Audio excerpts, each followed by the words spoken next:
सलग दुसऱ्या दिवशी लोकसभेमध्ये गदारोळ पाहायला मिळाला. राहुल गांधींनी टॅरिफ आणि चीनी घुसखोरीचा मुद्दा उपस्थित केला तेव्हा लोकसभा अध्यक्षांनी त्यांना थांबवलं आणि अभिभाषणावर बोलण्याची सूचना केली. त्यानंतर विरोधक आक्रमक झाले. विरोधी पक्षनेत्याला सभागृहात बोलू दिलं जात नाही, हा इतिहासातला पहिलाच प्रसंग असावा, असा आरोप विरोधकांनी केला. त्यानंतर सभागृहात गोंधळ घातला. यानंतर राहुल गांधींनी पंतप्रधान नरेंद्र मोदींवर अनेक गंभीर आरोप केले.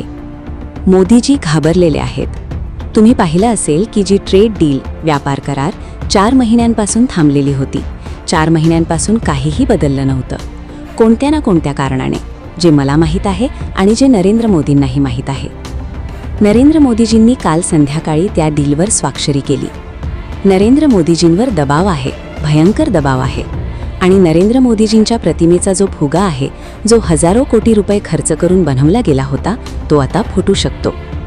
अदाणीजींवर अमेरिकेत जो खटला आहे, तो केवळ अदाणीजींना लक्ष करत नाहीये, तर तो नरेंद्र मोदींच्या फायनान्शियल स्ट्रक्चरला लक्ष करत आहे.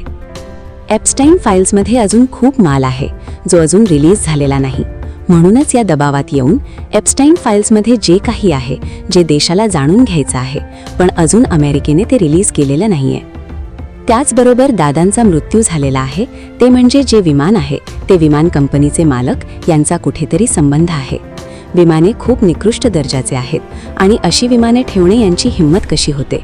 कुठेतरी मोदींचे ते मित्र आहेत का?